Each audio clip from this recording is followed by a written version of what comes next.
Oh.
Ini yang main dah pertemuan 24 orang.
Oke, sudah.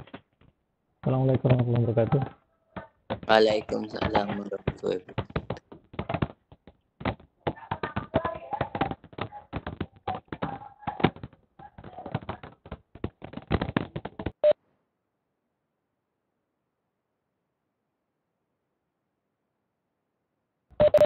Oke.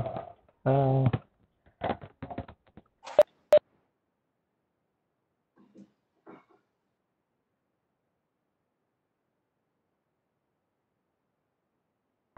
Oke.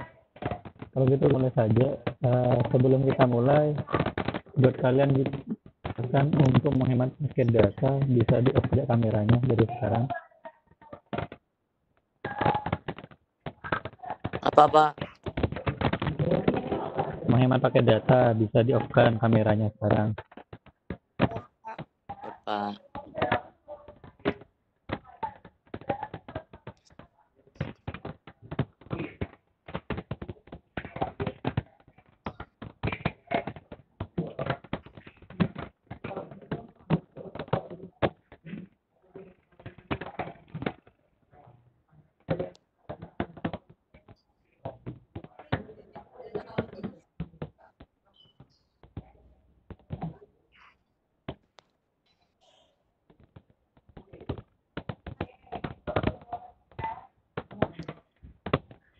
Sudah kelihatan semua untuk materinya? Sudah, Pak. Oke. Hari ini kita akan membahas tentang induksi matematika dan notasi sigma juga.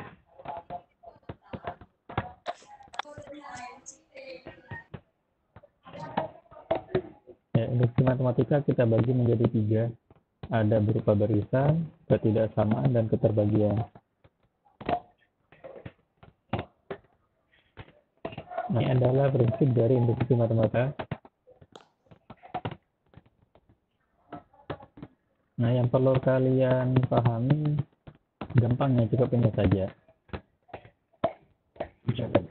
Nah, Di absen itu kok muncul semua ya 3 kali bertemu.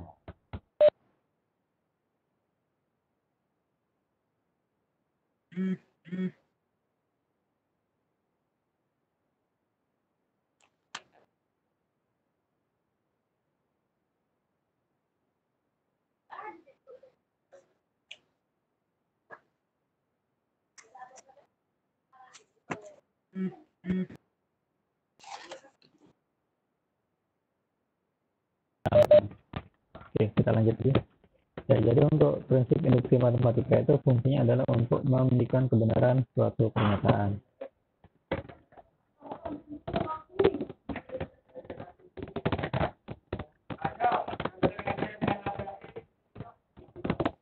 Oke, untuk pembuktian induksi matematika,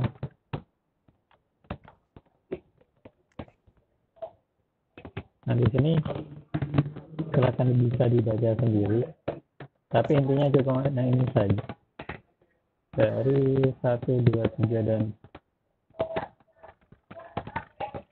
dari 1 dan 2 pernyataan tersebut yang dianggap benar, maka untuk bilangan asli kita anggap dengan n di sini. Jadi di nomor 1 kita sebut langkah basis, kemudian nomor 2 kita sebut dengan langkah si.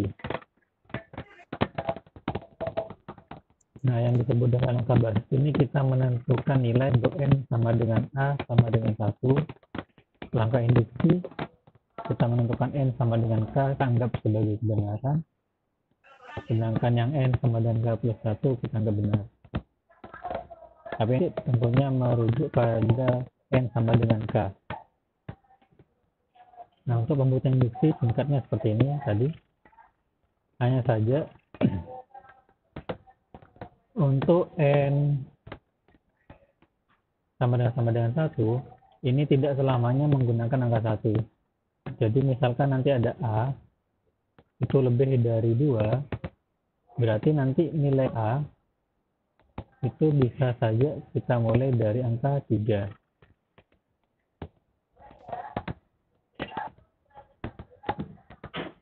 Nah, jadi untuk misalkan ada syarat a sama lebih dari 2, maka nilai a-nya atau nilai n-nya itu kita mulai dari angka 3. Jangan menggunakan angka 1. Tapi kalau tidak ada syarat, kita harus lebih baik menggunakan angka 1. Oke.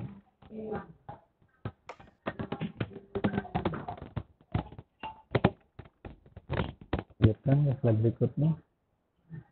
Ya, nanti setelah ini kalian mencatat untuk sifat-sifat notasi sigma. Sifat-sifat notasi sigma ini nanti kalian catat.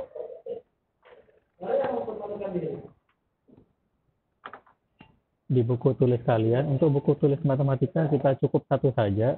Bisa melanjutkan buku tulis semester atau kelas 10 kemarin biar lebih hemat.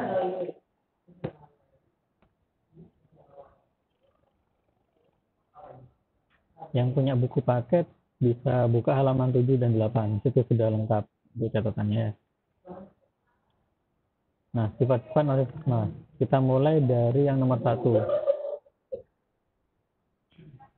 Nah, untuk yang nomor 1 di sini ada sigma i.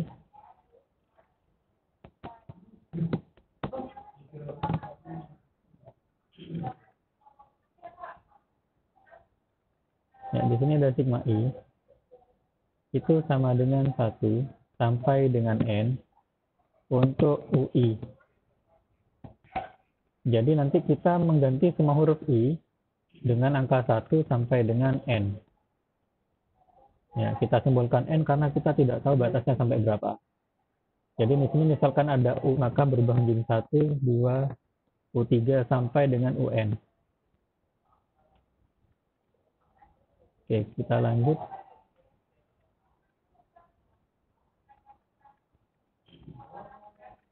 Selanjut langkah ya, untuk sifat yang nomor 2.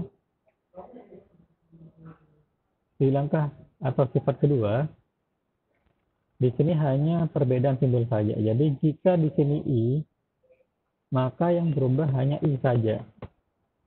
Sedangkan kalau kita ganti dengan J, maka yang berubah hanya I-nya saja. Jadi mau apa itu hurufnya, sesuaikan dengan yang di batas bawah ini.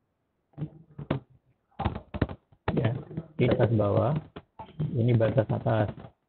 Nah, jika batasnya kita pakai J, maka yang diganti pada fungsi itu yang ada J-nya saja. Yang tidak ada J biarkan.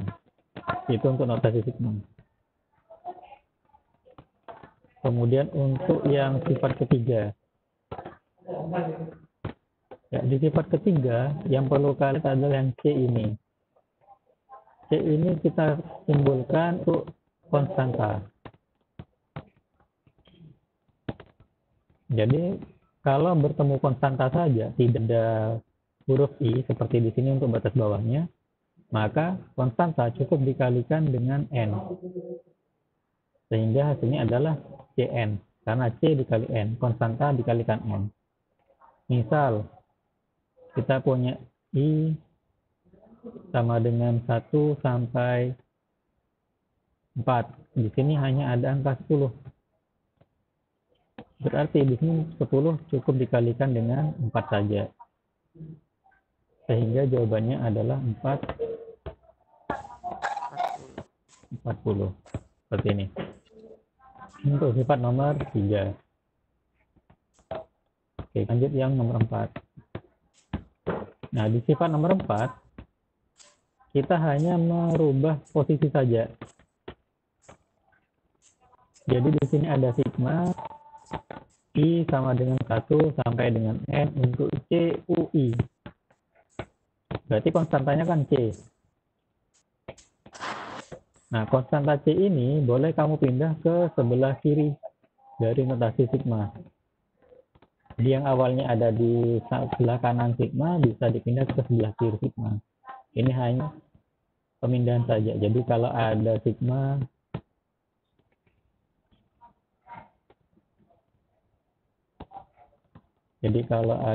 misalkan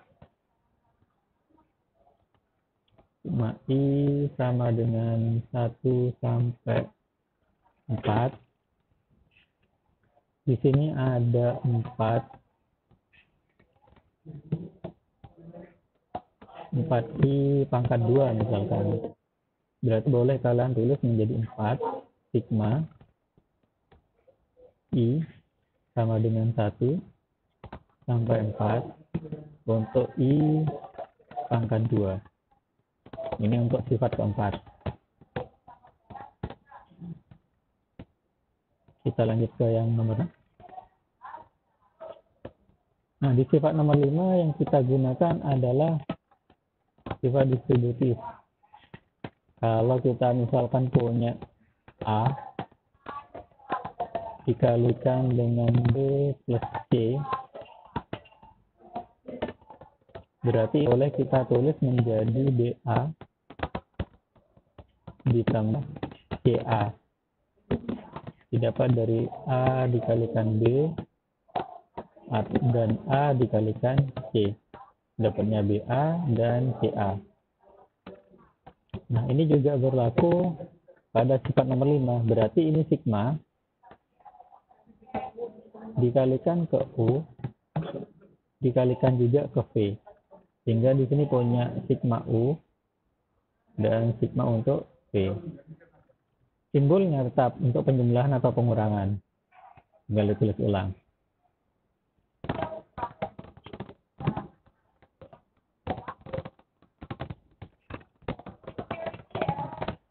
Oke, kita kita lanjut ke sifat yang nomor 6. Nah, untuk nomor 6 di sini bedanya adalah kalau di sini hanya penjumlahan atau pengurangan saja. Yang di sini untuk yang berbilangan berpangkat. Di sini contohnya adalah pangkat 2. Nah, jika kita punya A ditambah B pangkat 2, penjelasannya kan sama dengan A kuadrat ditambah 2AB ditambah B kuadrat. Jadi A pangkat 2, 2 kali B kali A jadi 2AB. B pangkat 2, B kuadrat. Nah, ini sama dengan sifat nomor 5.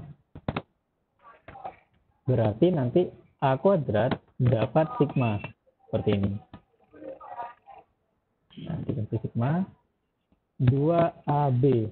Kita juga kasih sigma. Nah, untuk angka 2 kenapa ada di sendiri? Tadi menggunakan sifat yang sebelumnya.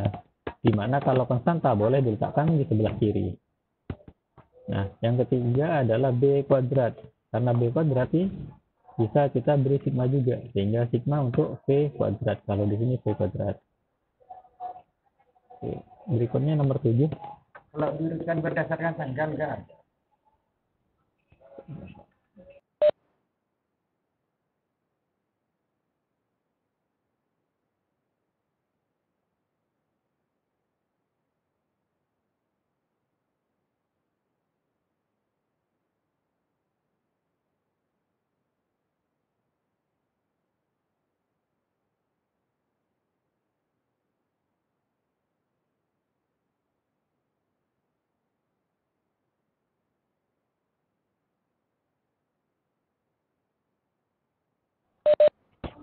Oke, kita lanjut lagi untuk sifat nomor 7. Nah, di sifat nomor 7 ini yang perlu kalian perhatikan adalah jika ada dua buah sigma yang kita jumlahkan dengan fungsi yang sama, sama-sama UI. Kemudian kita lihat di batas atasnya, ini N. Batas bawah satunya, dia plus 1, N plus 1. Maka kita bisa mengambil batas bawah yang pertama, batas atas menggunakan yang kedua. Sedangkan fungsinya tetap menggunakan UI. Contohnya gini. Ada UI sampai 1 sampai dengan 5 misalkan. Untuk misalkan I kuadrat. Ini ditambah di sigma. I sama dengan 6 sampai dengan 10 untuk I kuadrat juga. Maka ini boleh kita ringkas menjadi sigma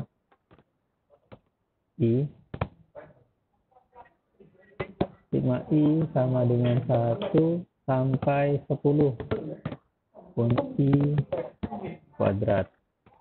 Jadi karena ini 5, ini N, ini kan N-nya 5. Dan ini kan 6, berarti kan N plus 1. Berarti boleh kita berubah bentuknya segini. Bisa kita rubah bentuknya seperti ini.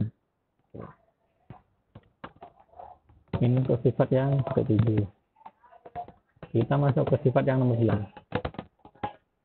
Fokus ya, kita agak cepat karena pertemuan kita dipangkas selama pelajaran daring. Nah, untuk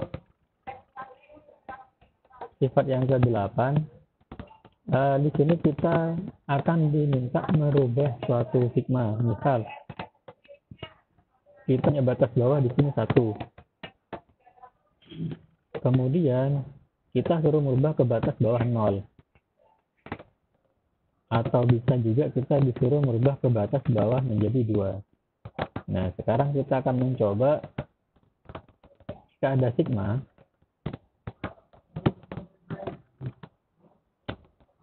I sama dengan 1 sampai dengan 3.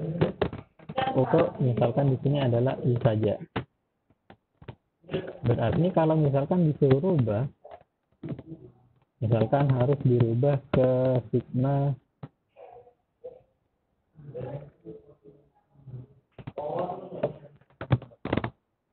dirubah ke sigma i-nya itu sama dengan sigma i-nya suruh dirubah sama dengan 2 misalkan. Nah, berarti kita lihat dari angka 1 ke angka 2, ini kan ada penambahan sebanyak 1. Nah, karena ini plus 1, berarti kan ini 3. Nah, kalau 3 kita tambahkan 1, maka di sini menjadi 4. Nah, selanjutnya, karena ini plus 1,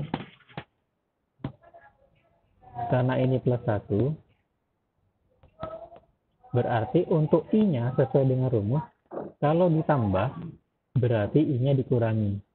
Kalau i-nya dikurangi, bawahnya kita kurangi, maka fungsinya kita tambah. Berarti karena ini plus 1, berarti jadinya i min 1. Sehingga nanti sigma i sama dengan 1 sampai 3 untuk i itu sama dengan sigma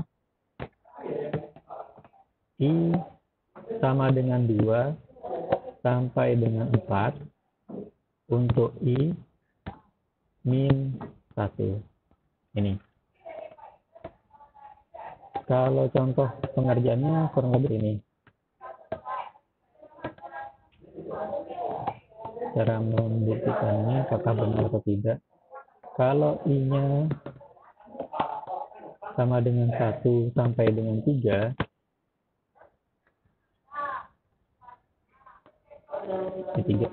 untuk i, berarti nanti penghitungannya adalah 1 ditambah 2 ditambah 3. Jadi ini hasilnya nanti adalah 6. Nah, kalau tadi sigma yang sudah kita hitung, karena i-nya tadi menjadi 2, berarti yang atasnya menjadi 4 untuk i min 1. I min 1. Berarti di sini sama dengan, karena kita mulai dari yang tadi, berarti 2 dikurang 1 ditambah 2 dikurang 1 juga ditambah lagi, karena ini 2, selanjutnya adalah 3, berarti ini 2, berarti berikutnya 3 min 1. Berarti yang terakhir ditambah, batas akhirnya 4, berarti di sini 4 dikurang 1. Nah, dikurang 1 dia nilainya adalah 1. 3 dikurang 1 nilainya 2. 4 dikurang 1 nilainya juga 3. Berarti nilainya adalah sama-sama 6. Berarti terbukti bahwa sigma i sama dengan 1 sampai 3 untuk i itu sama dengan sigma i sama dengan 2 sampai 4 untuk i min 1. Ya, inilah penerapan untuk yang sifat nomor 8. Oke, untuk yang nomor 9, nah, di sini kita punya i sama dengan m sampai dengan n bertemu dengan ui. Nah, di sini bisa kita tulis saja dengan un. Nah, untuk rumus yang nomor 9 ini nanti bisa kita buktikan di induksi matematika. Misalkan Bapak punya P sama dengan 1 sampai dengan N.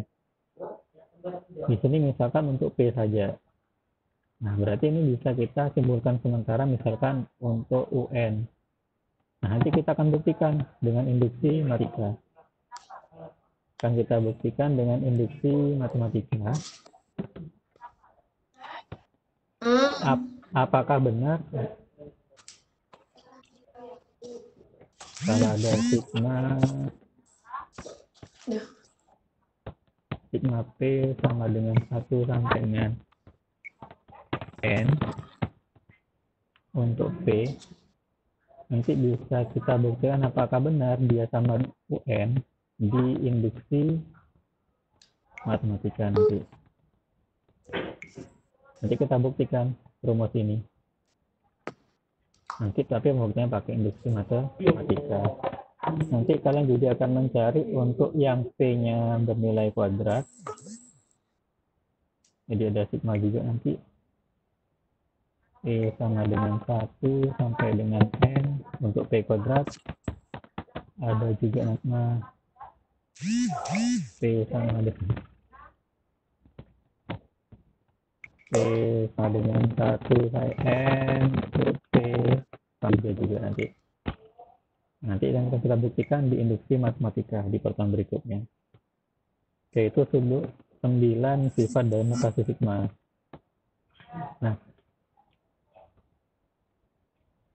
sekarang kalian silakan mencatat untuk notasi sigma yang tadi, kan ada 9 beserta contohnya juga. Nanti kalian catat di buku fotonya. Formatnya adalah seperti ini. Jadi sifat-sifat notasma, sifat-sifat notasi sigma,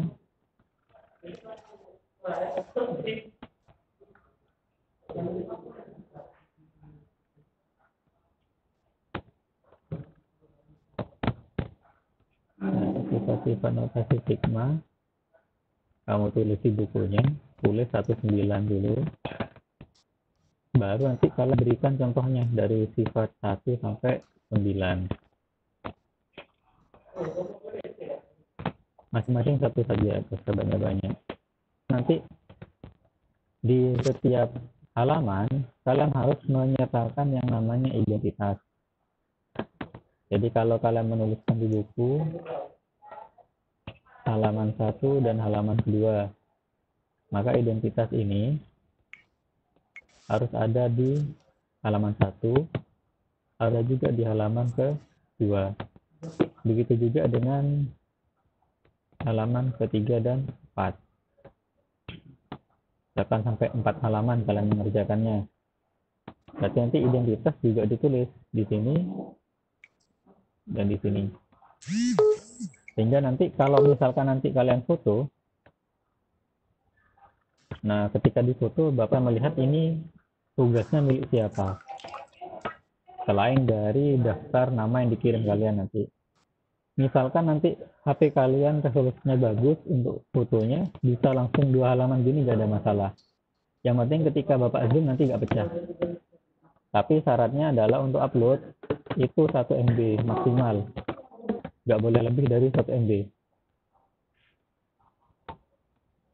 Ini maksimal 1 MB. Gak boleh lebih upload dari 1 MB. Kalau terlalu besar bisa pakai screenshot atau kirim WA. Atau bisa dikirim ke WA biar lebih kecurannya. Nanti uploadnya di sini.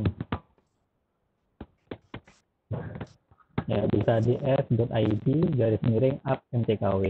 untuk pengumpulan tugasnya. Nah, untuk batas akhirnya, batas pengumpulannya lebih baik hari ini.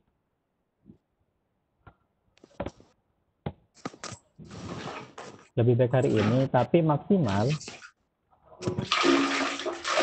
itu 1 minggu. 2 minggu kan? Ya, 1 minggu.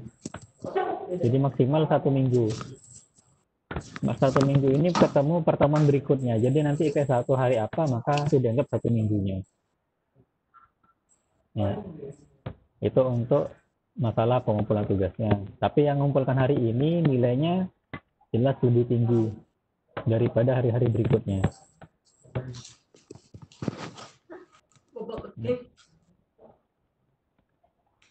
Mungkin itu saja untuk pemaparan tentang industri matematika dan notasi sigma. Dan terima kasih. Jika ada salah kata, Bapak minta maaf.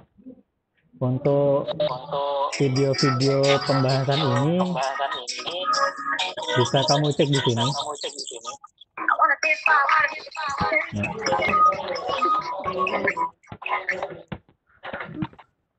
Nanti bisa kamu cek di sini di link YouTube-nya.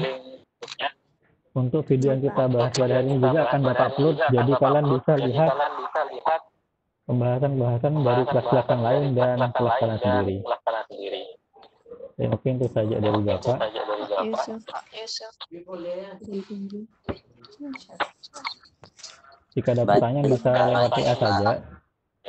Untuk video conference pada hari ini bisa kita akhiri. Sekian, Assalamualaikum warahmatullahi wabarakatuh. Waalaikumsalam warahmatullahi wabarakatuh. Bang.